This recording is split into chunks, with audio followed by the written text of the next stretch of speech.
Hello नमस्कार, जय वीर तेजा जी, जय श्री श्याम। आपको एक स्टोरी सुनाता हूँ। बहुत ही काम की चीज है, ठीक है ना। ये स्टोरी बहुत ही आपको ऐसा दर्द भरी कहानी सुनाएगी। इस स्टोरी के अंदर दर्द भरी दास्ताना आपको मिलेगी, और ऐसी दास्ताना जो इसको बोलते हैं घर कलेश। छोटी छोटी गलतियों की वजह से या हमारी बेवकूफ की वजह से घर में ऐसा बाउंडर बन जाता है। टाइम पर कोई खाना नहीं खाता है, खा पाता है।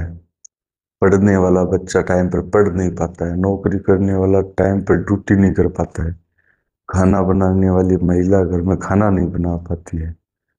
वजह सिर्फ दो छोटी एक छोटी सी बात ऐसी है कि घर में एक शादी का माहौल था।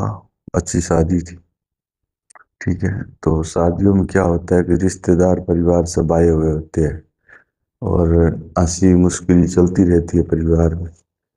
लेकिन आज की जो जनरेशन में हो रही है, एक लड़का एक अपनी आंटी के पास में, चाची बोलते हैं ना, चाची के पास में बैठे थे, हंसी मजाक कर रहे थे और मेहंदी लगा रहा था हाथ की। गांव में क्या होता है, कुछ लड़कों को शौक होता है मेहंदी लगाने, लगा रहा था, ऐसे वगैरह चल रहा था, कोई दिक्कत को नहीं। लेकिन उन्हीं में से किसी महिला ने, जो लड़का मेहंदी लगवा रहा था, उसकी घरवाली को जाकर ये कहता है कि तुम्हारा आदमी वहां पे बैठा था, वहां पे बैठा था और खाट पे सो रहा था। इतनी बात कहती है, और उस बात का इतना बड़ा बमडर बनता है कि जो उसकी घरवाली थी वो पढ़ाई कर रही थी, तैयारी कर रही थी सर्विस की। वो लड़का था, वो भी तैयारी कर रहा था सर्विस की। अब इस बात को लेकर पूरा परिवार इकट्ठा हुआ कि तुम ऐसा कर रहे हो। पत्नी ने कहा तुम ऐसा कर रहे हो। और पति को बेचारे को पता ही नहीं हुआ क्या है। उस बात का इतना बड़ा पतगड़ बड़ा कि मरने मारने पर उतर गए सब। अब होता है क्या है, समझदारी, कुछ परिवार ऐसे होते हैं वहां समझदारी बिल्कुल भी नहीं ली जाती।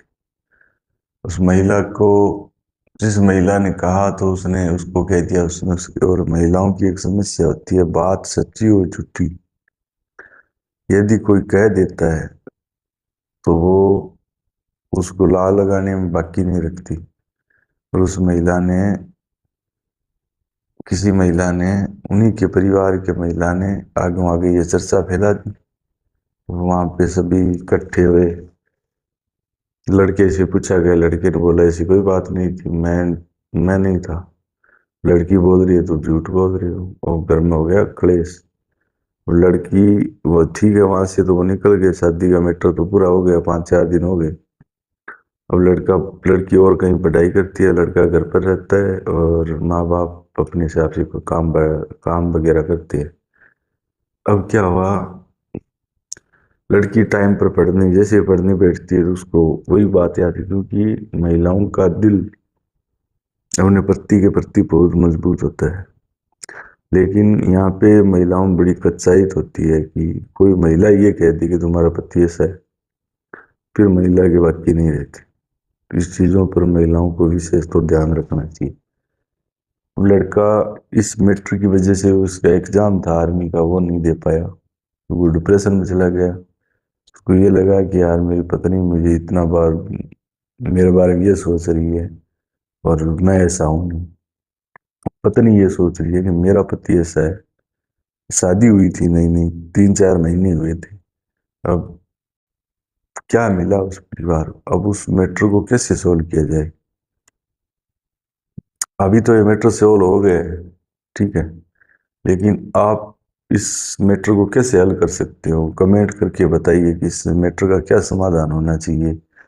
लड़की के दिमाग में ये घुस गया मेरा पति खराब है, लड़का ये सोच रहा है मेरी पत्नी मेरे बारे में गलत सोच रही है, माँ बाप ये सोच रहे हैं कि हमारे बेटे बहू का घर बसना मुश्किल हो गया। तो ऐसी कंडीशन में क्या होता है, यदि आप पुलिस में जाओगे तो वहां पे इसका कोई समाधान नहीं है बर्बादी के अलावा। यदि आप पंचायत बिठाओगे या घर का घर में ही सलटा लोगे, क्या करोगे बताओ। कमेंट करके जरूर बताइए। जय वीर तेजा जी की, जय श्री श्याम। और मेरी एक खास बात है, किसी के सुनी सुनाई बातों पर कभी गौर मत किया करो। और इस तरीके से कोई बात कहे, कोई भी कह दे कि तुम्हारी पत्नी ऐसी है या तुम्हारा पति ऐसा है, तो उसका जवाब तुरंत उसके मुंह पर मार के दिया करो, ठीक है ना। और यदि आंखें देखी पर ही विश्वास करो, काना सुनी में आज के टाइम में कोई दम नहीं। या आपके पास सबूत है तो उसका कोई सोल्यूशन होगा, अगला माफी भी मांग लेगा। लेकिन सुनी सुनाई बातें घर कलेश करती है, उससे घर की दीवारें फट जाती है, घर बर्बाद हो जाती है। कैसी लगी ये स्टोरी और क्या होना चाहिए इसका समाधान, आप कमेंट में बताइए। जय वीर तेजा जी, जय श्री श्याम।